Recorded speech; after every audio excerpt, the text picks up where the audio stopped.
Good to see you.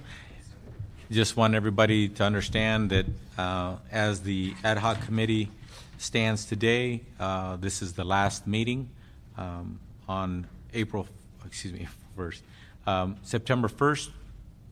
In just a few weeks, the entire committee structure of the City of Los Angeles will be a new committee structure, and the ad hoc committee will no longer be in existence.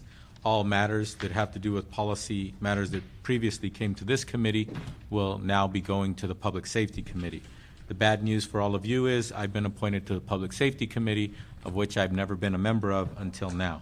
So come September 1st, I will be a member of that committee. Did it make me vice chair or something like that? Yeah, vice chair. I'll be vice chair of that committee, and we'll continue to handle these matters, not as an ad hoc committee, but as a standing committee, today currently known as the Public Safety Committee. So with that, we'll begin with item number 1. Item number 1 are communications from the mayor and the city administrative officer relative to a contract with Homeboy Industries for the Gang Reduction Program grant. Okay. Hi, Camilla Fong from CAO's office. Reverend Jeff Carr, Deputy Mayor for Gang Reduction and Youth Development from the city. Thank you very much. This sounds pretty straightforward to me, but again, let's just get some things on the record. What exact, I know Homeboy Industry does a whole panoply of services when it comes to intervention, prevention, things of that nature. They actually are one of the few organizations, not-for-profits, that actually has a facility in which they can call their own, and they're very well established. So there's no question that they do wonderful work. But what specific work would this $340,000 be going toward? This is specifically to go for reentry services in the Boyle Heights area. There were funds that were left over from the original Gang Reduction Program grant from the federal government, Department of Justice. So there's been savings of that grant. The grant actually ends June 30th of next year. And so we're proposing, we, as you know, now have through our new Mayor's Gang Reduction Youth Development Initiative, already have prevention provider in place in Alma Family Services and a street outreach intervention provider to do violence interruption in Boyle Heights in SEA. And so this actually would allow the Homeboy, what we'd like them to do is focus with these as savings for the next year to focus on those in terms of the reentry population, the population that's coming out of prison that are gang affiliated. So these $340,000 would allow them to do that from September 1st through June 30th of next year.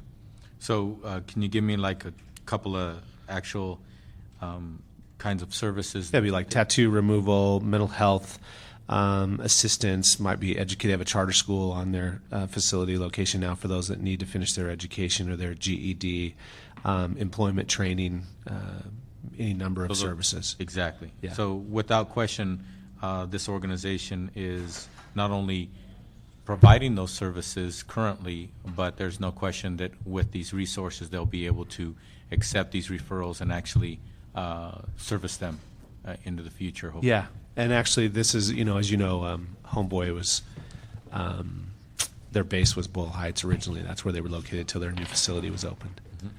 And it's my understanding that they don't just service Boyle Heights, that they actually get referrals from all over the zip codes throughout the city. Yeah, according to Father Boyle, they've served 8,000 clients last year, and they have almost every zip code in the city and county of Los Angeles would be represented. Mm-hmm. More zip codes than others represented, a little bit more. That's probably true, yeah. Yeah, I think so. Again, we're on item number 1. So this averages out for about $34,000 a month. Obviously, they will be providing a report back to, is it the mayor's office? Yes. On the services rendered? Uh-huh. And we've actually already gotten approval from the grantor to use these funds for this. I believe that's what the CAO's report says as well. Okay. And also the city attorney's office, as far as they can tell, it complies with the grant requirements. Okay. On item number 1, any questions from any of the committee members? The Homeboy Industries, $340,000. They will be responsible for rendering services not only to mainly to the Boyle Heights community, but again, obviously they go beyond that. But there's plenty of services coming from the Boyle Heights community, or constituents, excuse me, coming from the Boyle Heights community that they're serving, right? That's the target group, because that's where the original grant was focused on. You got it. Okay. Any questions? No. No? Okay. Wonderful. All right. So with that, is there anybody here for public comment on item number 1? We are on item number 1, and it's open for public comment. Seeing and hearing none, public comment on item number 1 is now closed. With that, it's this committee moves to approve the CAO recommendations. Okay, that item is moved forward with a 2-0 vote. Now we are on item number. I was going to ask right now that I think about it. Okay, before we go on to the next item. Yeah, I was just so this is mainly for reentry for ex-offenders. That's correct. You know, because I do know that Homeboys also has a homegirl division. Homegirl Cafe, yeah. Yeah, aren't there many women ex-offenders that are coming back? Yeah, this And wouldn't. Is there a difference in how we offer services to them? Well, this wouldn't preclude. This reentry program is This is for. not gender It's specific. not gender I specific. know, I was just yeah. asking. Yeah. Do Well, we I don't. have- Homeboy doesn't have a young women's division. They have Homegirl Cafe, Right. which is one of their businesses Right. that's largely run by young women who Right. have some ex-gang affiliation. asking what Yeah. What's the ratio out there of? Well, Do we you know, have it depends on. I was women just reading a ex-offenders? study last night. I mean, in terms of gang involved, you know. No, in terms of these ex-offenders coming. Oh, The reentry program. Well, in terms of Homeboys numbers, like how many are between young women and Yeah. young men? I don't Yeah. know that number Yeah. off the top of my head. Yeah. And is it is it a different way that we treat them? Or Well, get them reentered? The- Do you know what I'm asking? Some of their issues might fall into different categories stronger than others. Right. For example, you might have somebody whose their reentry issue is getting a job, et cetera, and you might have somebody who has a child, and unfortunately, Right. all too often it falls on the shoulders of the woman, and she might have issues that Homeboy's trying to address and Right. trying to get childcare and things of that nature so she can Right. go to work. Right. So just on the practical side, they have that. But I happen to talked to Father Greg Boyle a few times recently, and he's made it very clear that when somebody comes in for service, they do everything that they can to render them the appropriate services based on their capacity, and regardless of whether it's a man or a woman. For example, the counselors are all prepared and very well suited to speak to an ex-offender who's a woman or a man, and they try to address them as Yeah, as directly as possible. right. I know, for example, they do have I some, imagine there's a bit of a difference. and they do have some gender-specific, I believe, support groups and stuff like that. So that, you know, both men and women who are reentering obviously might need some mental health assistance, but the way they would go about that or the kinds of conversations they might have might be very different in terms of a group that was, you know, with young women who are ex-offenders as opposed to young men who are ex-offenders. Right. Okay, thanks. Sorry. It's the best answer I can give you, and that's why I'm not a provider of services. The details are Right. a little bit beyond my Something capacity. I was starting to get curious about. Okay. All right. Okay, with that, we'll now move on to item number 2. Item number 2 is a discussion by the mayor's office relative to the city's overall violence reduction approach.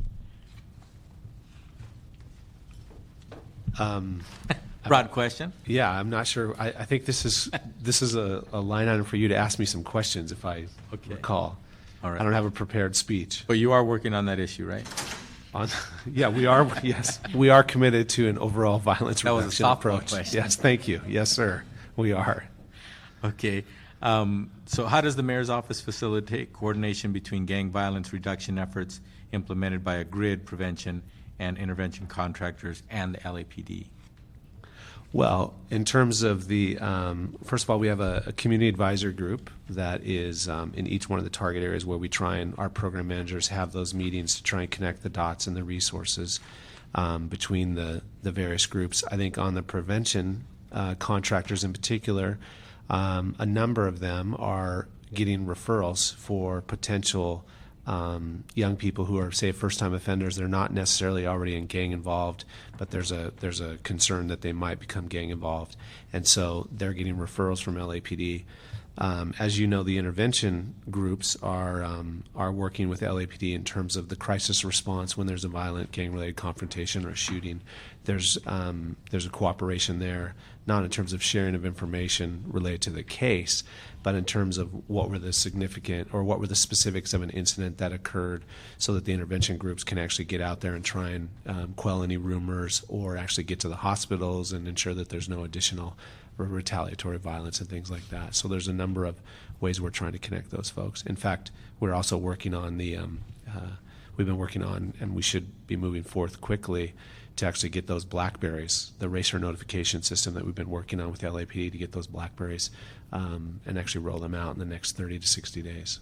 Mm-hmm. And also, when it comes to protocols, are there protocols between LAPD and your office and providers? We have a whole crisis intervention response protocol, so there's certain responses required by the intervention agencies that LAPD has agreed to, our office.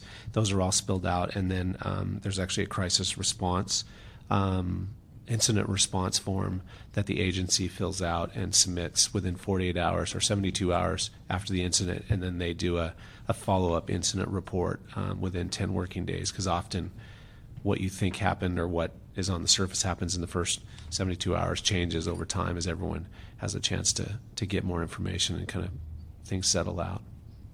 Okay. And how's that coming along as far as the protocols being solidified? And I think it's pretty well. I think there's a lot more communication now, I think, between LAPD and the intervention workers and vice versa than there probably has ever been. There's certainly a commitment on the part of the command staff of LAPD.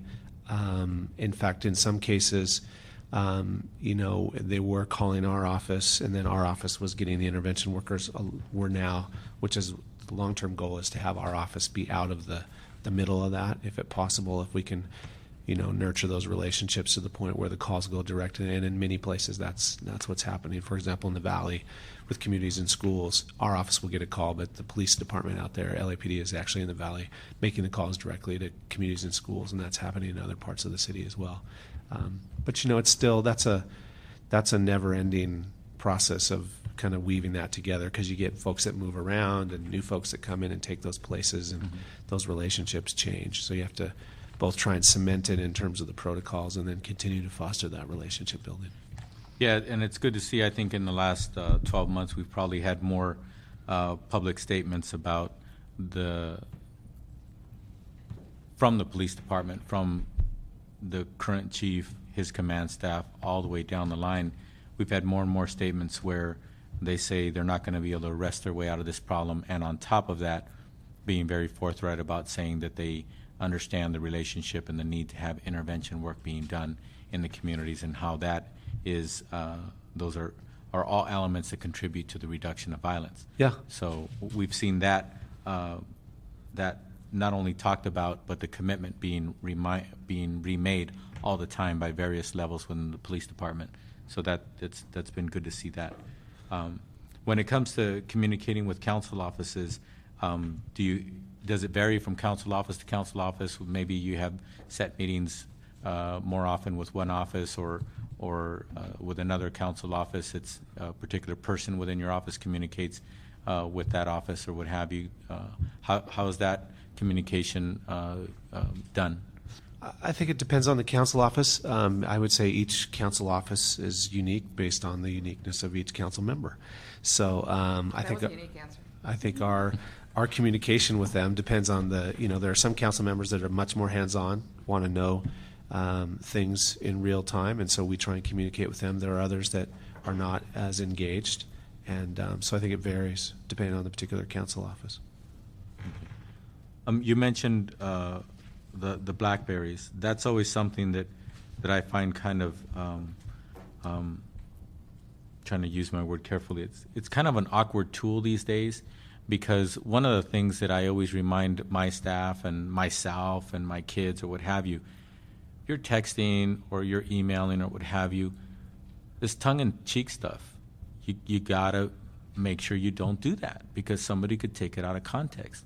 And beyond that, here you're talking about interventionists who are communicating in a very unique fashion about how to help the situation. But at the same time, you have other authorities of government, like the courts, that might say, we want you to turn over that BlackBerry, which means as soon as they get it, they're going to pour into it and they're going to pull everything out of it, and who knows what they're going to do or run with that information.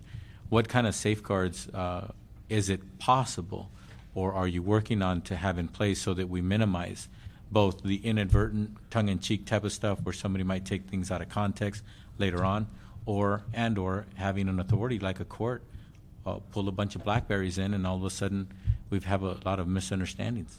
Well, the first thing with the BlackBerries, the primary purpose of those is for the notification system to come from LAPD. So LAPD has their real-time and critical response analysis system that I think I don't know if you all are on, but I know I'm on. You certainly have someone in your office who's on, if you're not. Yeah. And so what LAPD has agreed to do as for gang-related incidents is they're going to create essentially another tree. And when those instances occur by bureau within the city, they will blast those emails out. Like my staff already gets all those. So we get regular 24/7 email notifications about an incident that occurs that's gang-related in the city. I may also get them for everything, so I'm on some master list thing.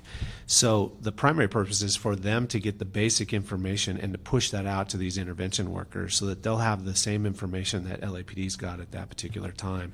Because those are not usually about the particular, they're not like an investigatory kind of thing. They're more of a notification system. We've got, a person who's about, approximately 20 years of age, male Hispanic, who's down, who's taken a gunshot wound to the, at the corner of such and such, or it'll have the address. So it's a notification system for them to be able to get to that very quickly, and then for them to have a phone that they could do that. Now, they could send information back through that if they would like. And we're actually going to have a whole training system, program with them, with the intervention workers, just to teach them how to use the phone, because some of them wouldn't know how to use a smartphone necessarily. But also just the fact that, sort of good etiquette, like I'm sure you all teach folks in your office that, if you work in the public domain, anything you write or send by email is essentially, it's a public potential document, so to be careful and to talk to them about that. So we plan on having that training as part of that whole process of rolling out those BlackBerries as well. Good, because it would be sad to see somebody who's well-intended and is doing a great job and all of a sudden fall into a situation where there's some kind of scrutiny and they've inadvertently found themselves saying something tongue-in-cheek or what have you. It's taken out of context, and now they're having to deal with all that scrutiny and a whole lot of questioning or what have you, just to get down to the bottom of it. Right. Well, we can teach them. At the end of the day, though, people have to be responsible for their behavior. But the important thing is that you recognize that, Absolutely. that you will let them know. And again, it's not about hiding the truth. That's not what I'm saying. No, I get it's just that. about making sure that people understand that this isn't like, writing a note to a friend and you pass it to them and then they crumble it up and it disappears and it's never seen again. No, Right. This is all electronic media, and it can be held onto for months and even years. And even when they delete it, it's still encrypted somewhere. And if anybody wants to get at that stuff, especially when it comes to the feds, they don't waste any time to pull back encrypted information and see what they want to do with it. Right. Okay, great.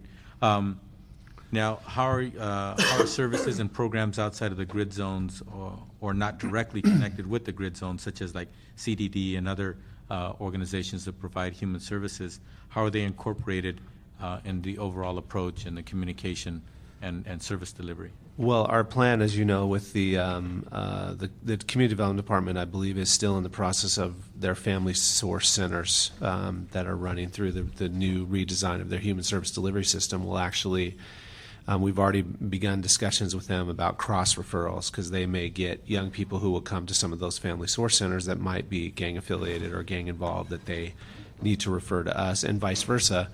For example, the young people who are at risk of potentially being at risk of joining gangs, but then after we've done the screening process with them, if they're not determined eligible, then that's a referral that can be made to those family sources as well. So we're looking at making those referrals. Excuse me. We're also continuing, as you know, to connect CDDs with the Community Development Department's Workforce Investment Act. So the referral slots that we have through the mayor's office for our gang intervention groups can actually make direct referrals to either a one-source center or a work source center to actually be enrolled in their workforce development training system. So we've already got that in place.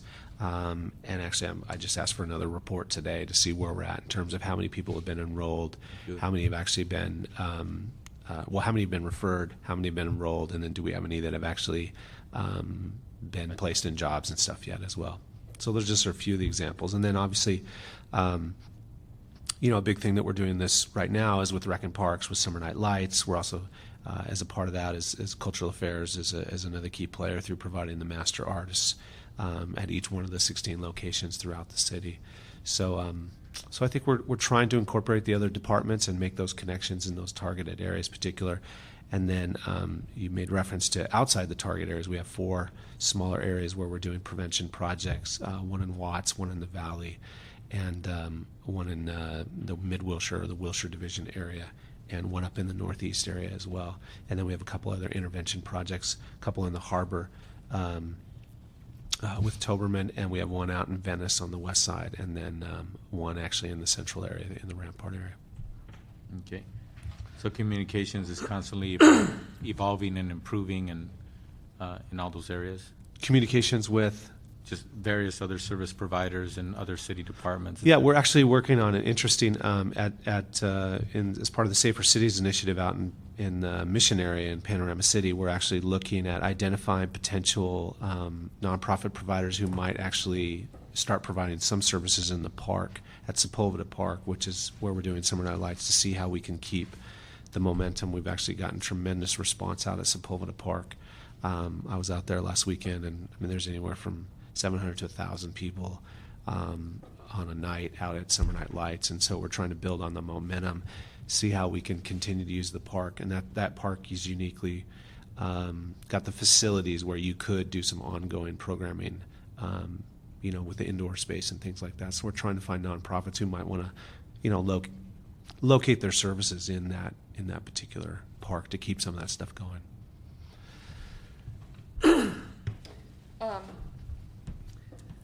Yeah, I mean, to me, I think what's really made a difference in the overall reduction of violence in the city has been the return of community-based policing.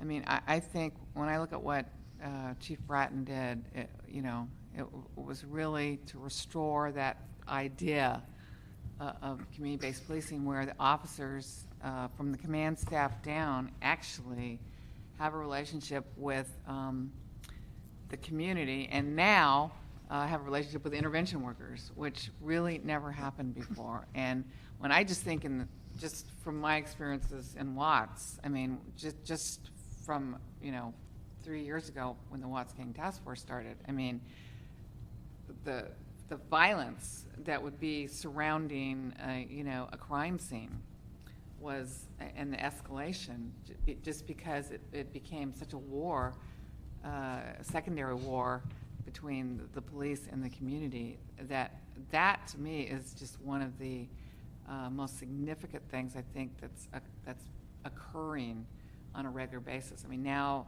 police will pick up the phone and call the intervention workers, and vice versa, and the community members, and they really can stop that escalation, the retaliation. So that's something I just think is really just a unique situation that has not occurred in the city for a very, very long time. I agree with that. I think we had an incident last Sunday night. There was an officer-involved shooting actually in 77th. Right. And, apparently the young man that was killed has lived in that neighborhood forever, and people were pretty upset about it. But as I understand it, I was out of town. But actually, everyone worked together. I think the police responded differently than they probably would have 3 to 5 years ago. Mm-hmm. I think the community responded differently. There were intervention workers there. Mm-hmm. And I think you saw how what could have been a very volatile situation that in the past has led to even more problems actually was resolved. And I think you're exactly right, Councilwoman, that some of those new relationships that just historically have not been there, I think that's how you overcome those kinds of situations, I think. So I agree with that. Because again, we're not going to wrest our way out of the problem of violence in the city. There's just got to be a lot of other strategies that we put in place, which I think we've actually been able to do and to highlight, particularly in this committee. And then, me, I still don't feel like we're spending enough energy, time, money in the early prevention. I really still think I'd like to see us focus a lot more on preventing kids from joining gangs in the first place. I really, until that happens on a citywide basis and our resources match, are equal in that level, then I don't think we're going to see, the tremendous reduction in violence that I hope to achieve someday. I mean, violence is coming down, but it'd be so great if we were also growing up a generation of kids, which some of that is working through Summer Night Lights, but I still think that early prevention, I think we're still very weak in that area, and I'd like to see us, obviously, in the future, spend more resources. Yeah. Well, I think of our overall budget, our office is spending about 2/3 on prevention in terms of the intervention prevention. Yeah, I have a different. Yeah, I mean, I have a different, granted, it's what I would call is interpretation. tertiary Yeah, prevention. I Yeah. mean, the 8-year-old Right. prevention. That's when I talk about prevention, just preventing them from even getting into a situation where they're going to join a gang. Sure. So, and hopefully we'll do it. And hopefully we can put another measure back on the ballot that this time will pass, and that can really have that kind of money to fund all of these things that I think we've done such a good job of beginning to create. It just needs an ongoing revenue stream to support it, to enhance it, and that's what I think 10 years from now, if we can do something like that, I mean, if we can do something like that next year, and then 10 years from now, I think we would really kind of see the results that hopefully can make this city violence-free. That would be great. Gang violence-free, at least. I think we all want to see that in our current, Yeah. at least from our political lifetime. Yeah. Not our lifetime. I hope to live many decades, hopefully, but Yeah. with term limits, we have a few more years here, but hopefully we can see that come to Right. fruition and solidify. Right. And so do you think overall,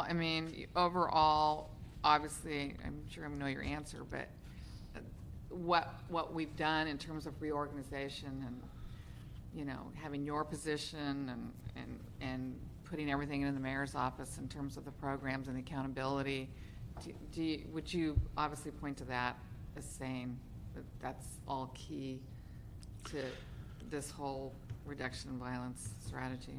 Well, yeah, I mean, I wouldn't want to give us too much credit nor not give us any credit at all. I mean, I think the consolidation obviously was a good thing. I think having one person and one office that's our focus. We're thinking about violence and gangs and youth violence and how we can create the kind of policies and the programming and support the kind of efforts in a really specific way to try and reduce that. I think that does help. I think in some ways in the past, we didn't have a group or a person who was really totally focused on that 24/7. So I think that certainly makes a difference.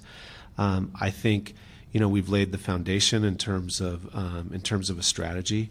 I think it's the right strategy. I think it's based on what evidence is out there in terms of how you approach this issue on a prevention intervention basis.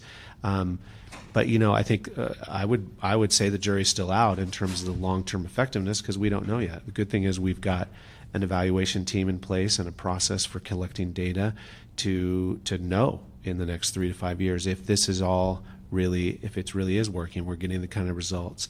You think we can get that? You think we can have something more definitive earlier than 3 to 5 years? Well, I think we'll have some interim reports, but I mean, I think some of the stuff you're not going to see things, you're not really going to know. For example, if you've got if kids truly are, which we believe the evidence is pretty clear that kids make decisions about whether or not they're going to join a gang between the ages of 10 to 15. I mean, if you get a 12-year-old in one of our prevention providers programs and they've got that kid in their program for 12 to 18 months and then that kid has diminished risk factors or improved strength factors in their lives, at 13 and a half, well, we probably won't really know until that kid's 15 or 16. Did we really protect that kid from actually stopping and joining a gang? Because it's going to take some more time for us to see that. So that's really what I'm referring to. But I think we're definitely going to have some interim milestones to know. Have we changed the culture about how the agencies are doing the work?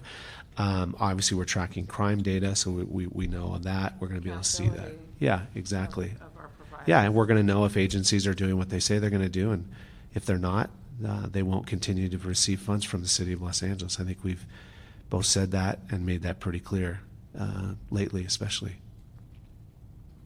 Well, one of the things that came to mind is, as you mentioned, the one place / one person to oversee and or be accountable to all of these activities. I think if you go back a few decades, I think that most Americans, most Angelenos would have thought, well, yeah, there is one person. It's called police chief. That's how you handle that stuff. That's how you reduce crime. That's how you deal with delinquency, et cetera. But when you roll the clock forward and you start to realize, and then you look at over the last couple of years, the current Chief Bratton has said that they want to see intervention and prevention more to complement everybody and everything that needs to be done to reduce violence, to reduce recidivism, to reduce the ongoing cyclical, in some cases cyclical, violence in a home, cyclical violence in a person, cyclical violence in a community. So it's good to see that the public expected us, today's policymakers and today's implementers, today's City of Los Angeles, to go beyond just saying it's not just the police department's job, it's everybody's job. And when it comes to government, there's more than one government entity or department or place that needs to engage and be a part of the solution, and to continue to try to evolve those solutions. Well, and I mean, I do think, in the last couple of years, a couple of years ago, it was sort of like all the stars aligned in terms of these reports, where you all, the ad hoc committee had already been created prior to those reports. There was a renewed attention and interest in this, and I give Chief Bratton a lot of credit. I think, in terms of his kind of reputation as a law enforcement person around the world, literally, and for him to kind of make the kind of statements that he made early on, and his support of me and of our office. He's been very supportive. I think that just really made a tremendous.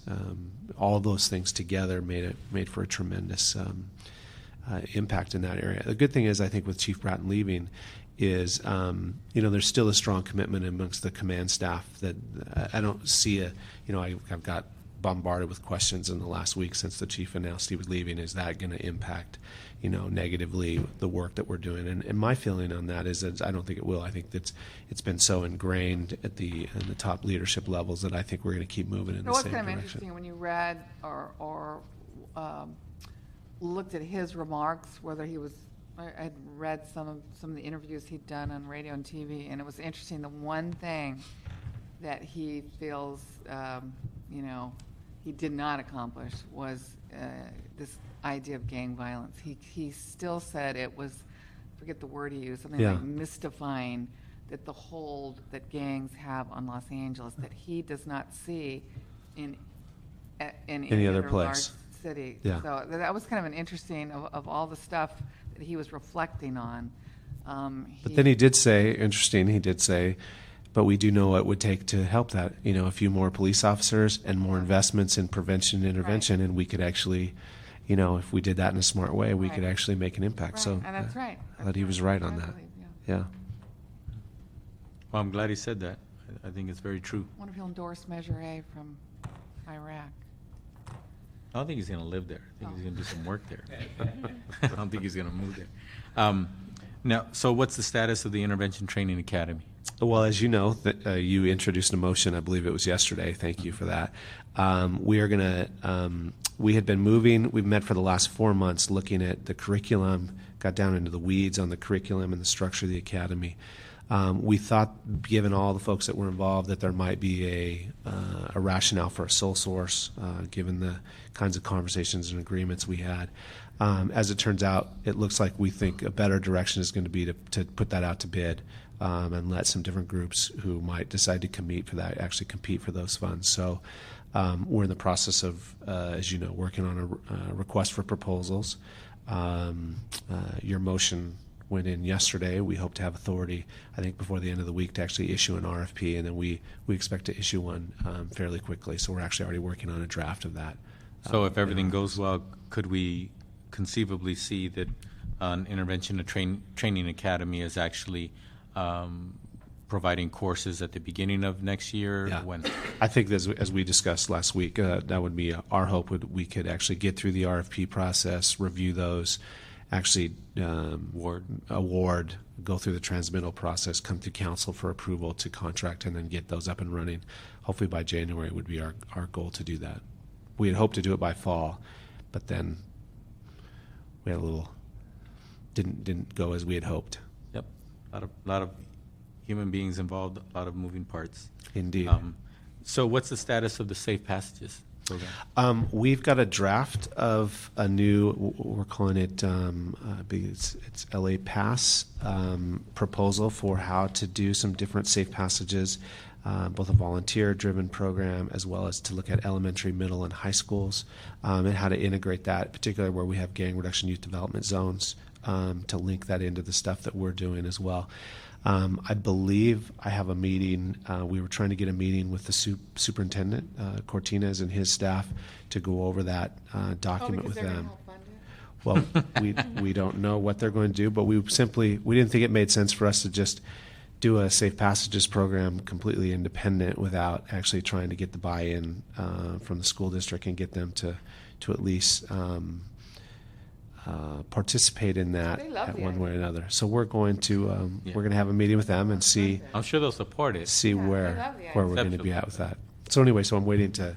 I think it might be on the calendar as early as next week. I can't remember, but we're in a process to meet with them to try and get there, because it also involves obviously the school side, because as we've talked before in this committee that it's violence that starts on the campus spills out into the community, and violence that starts in the community obviously spills onto the campus. So it only makes sense for us to try and create the kind of linkages and partnerships with the schools to make sure that that's integrated, so that. But also safe passage, to me, is one of the ultimate prevention. I mean, this is where the kids are getting recruited, is on their way to school, and the gangs are providing safe passage. That's why they join the gangs. The gangs say, you join us, we'll give you a safe route to and from school.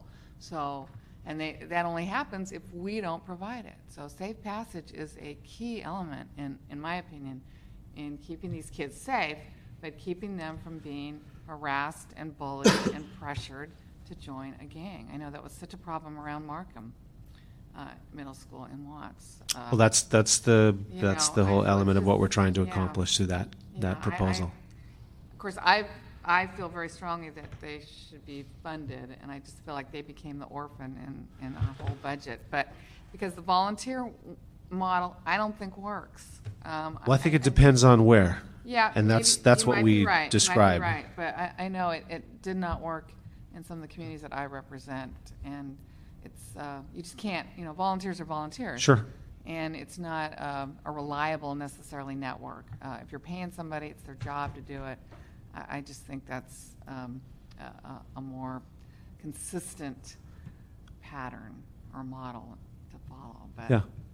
Well, I think you'll see that reflected in our proposal that we think there's different ways it could be done in different communities. It depends on the particular neighborhood and community. And in some cases, it does require those folks. Now, how you do that, how you fund that, is a different question and a different conversation. Well, one of the last requests of this committee, it's my understanding, Ms. Hahn, that you are not going to be on the Public Safety Committee come September? No, I'm not a public safety. Yeah. So all of the policy matters that used to come to this committee Are gonna go to public safety. are going to go to public safety, but since you're not on there, Mr. Carr, if the mayor's office or yourself could go ahead and at the appropriate time get Ms. Hahn a copy of that draft. Sure. So she can give her input. She's been the most outspoken and concerned member of the council, at least verbally and publicly, about getting this back on track. And obviously, as you've pointed out and we've articulated in this committee, what we used to know as safe passages in the past, or whatever we want to call it in the future, it is going to be different.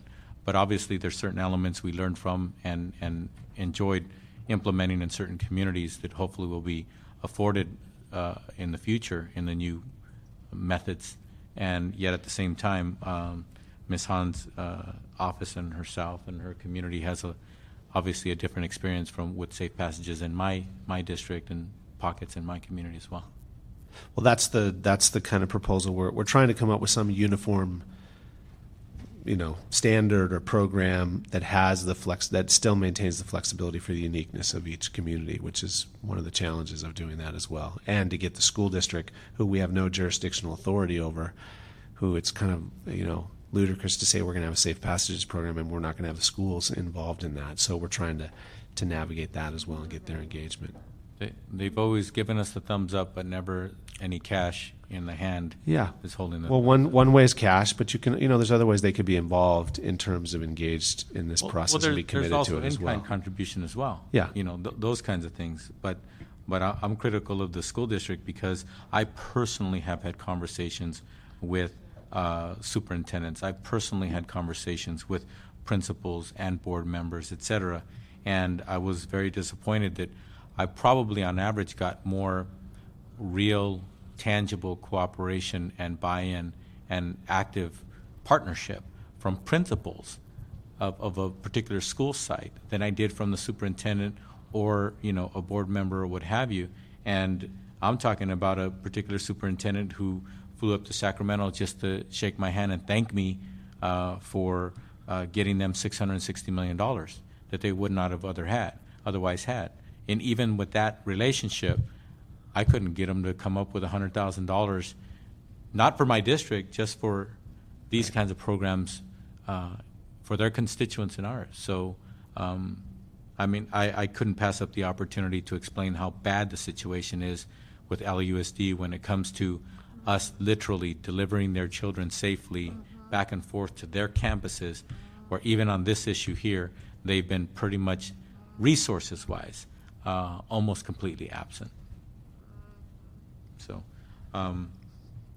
any last remarks? Last remark. We adjourn Yeah, I our will last- make a last remark. It's, I know this was an ad hoc committee, and just by the very nature of ad hoc, they're not supposed to be permanent and last. But I really think it showed leadership to create this committee, and I will say under your chairmanship, it's pretty amazing, I think, the sea change that has happened around here, and a lot of the work took place in this committee. I think a lot of those intervention workers probably never even came to City Hall before, and the committee meetings where we had the room packed with intervention workers who were really, we're really excited to have a forum, a place where we took them seriously, we listened to them, the whole policy on intervention, that we now have adopted in the city because of your hard work. I look back and think about how we began the very, very complicated road of revamping gang injunctions, which started really in this committee when we began to hear testimony of people who said, no one has ever gotten their name off in 13 years, and we actually said, let's look at this, let's talk about this. It's weird because this committee, really did, I think, the hard work on a lot of these issues that, I don't think ever would have happened. And the whole time I was also obviously leading the Watts Gang Task Force over there in Watts on Monday mornings, and we were dealing with, we were sort of also doing some committee work, in the Watts Gang Task Force on a lot of these issues. And with the two of these working together, I think we've really changed the thinking, the culture. I think this committee has had an impact on the police department, on the intervention workers, on gang violence, on a number of things that I think are pretty significant. So I really want to thank Tony for, really being diligent, drilling down and drilling down and drilling down and drilling down on these issues and on people, and holding people accountable when they came before you. It's been, I think, really significant, and I think you could probably always look back at this as being a huge part of what you've been able to accomplish in the city is your leadership on this committee. I really mean that.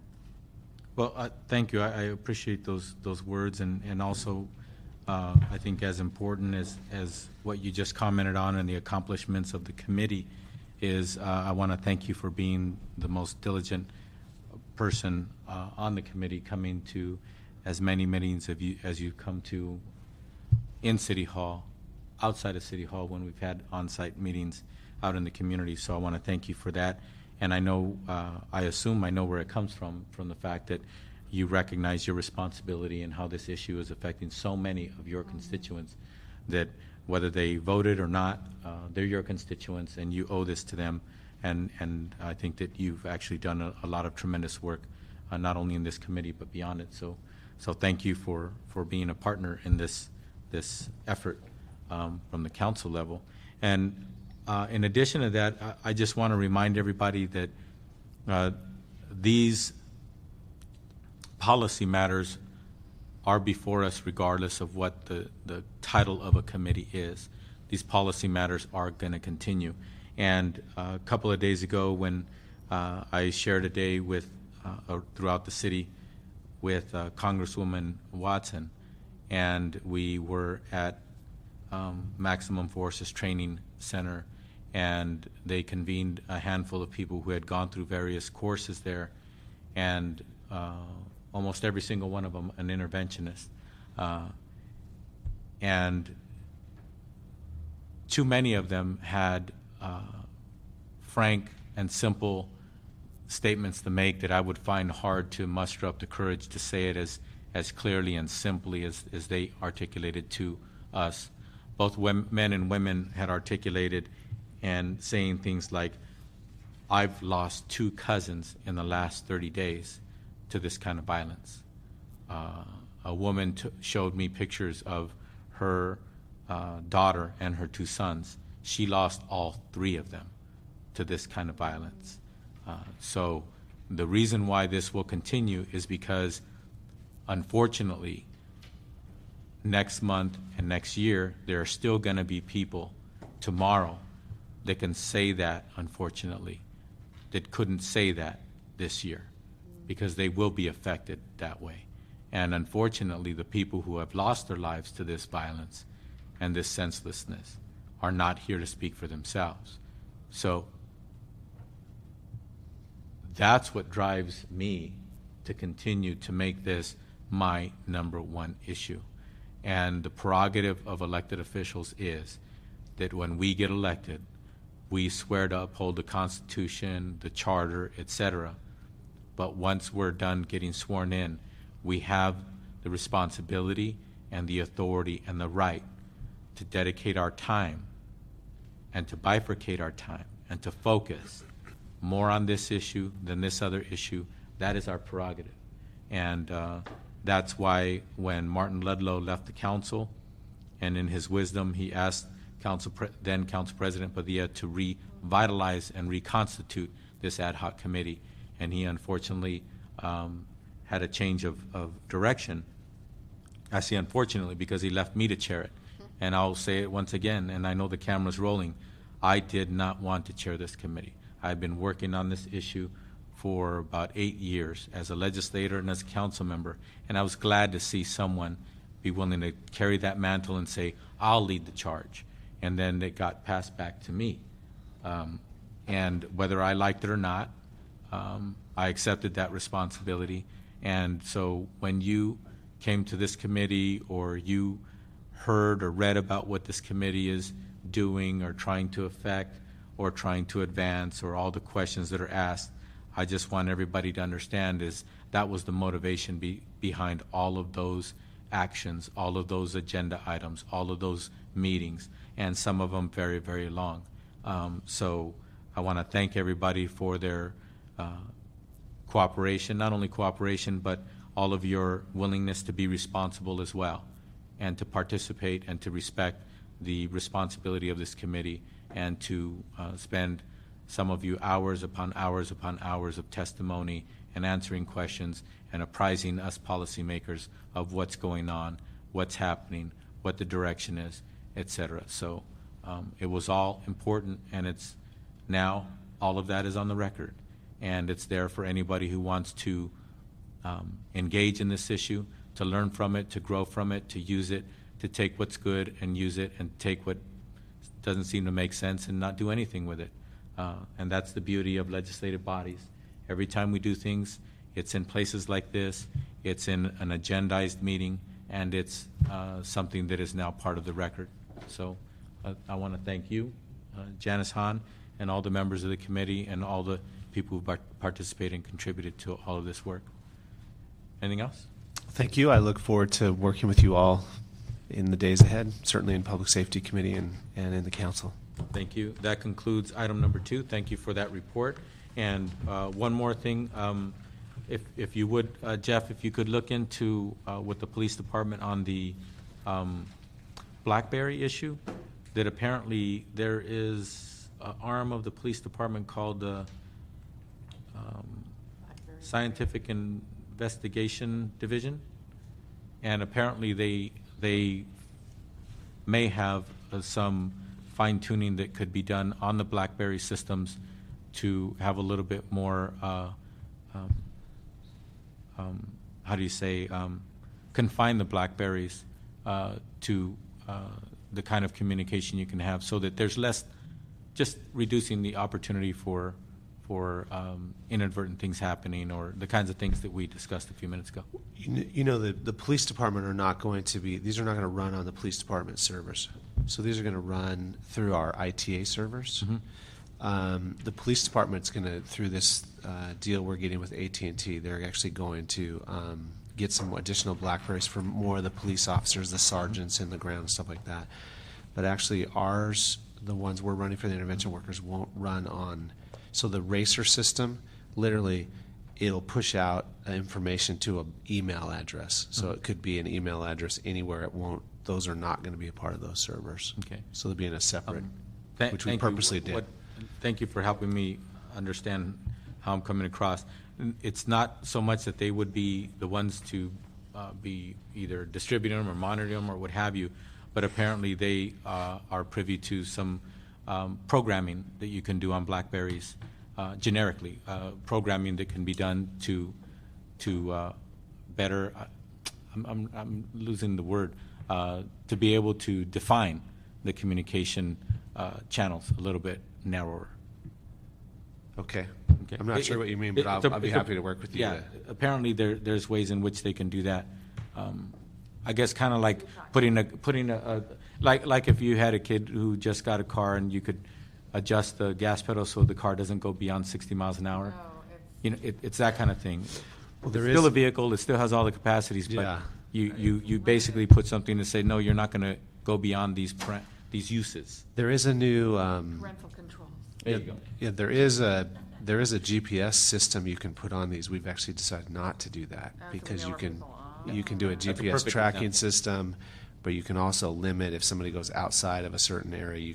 It sets off an Exactly. alarm, and we're actually not. Another aspect We're of actually that. not doing that. Exactly. Another aspect of that. Okay. Yeah, is apparently that might be available to explore and possibly utilize or implement if you see it fits Okay. the model. I will that you're certainly call creating. Chief Beck and see if he Okay. knows what that refers to. And if there's someone who has more information on that with your staff, if they could give me more information, that All would right. help me. You got it. We'll make sure we do.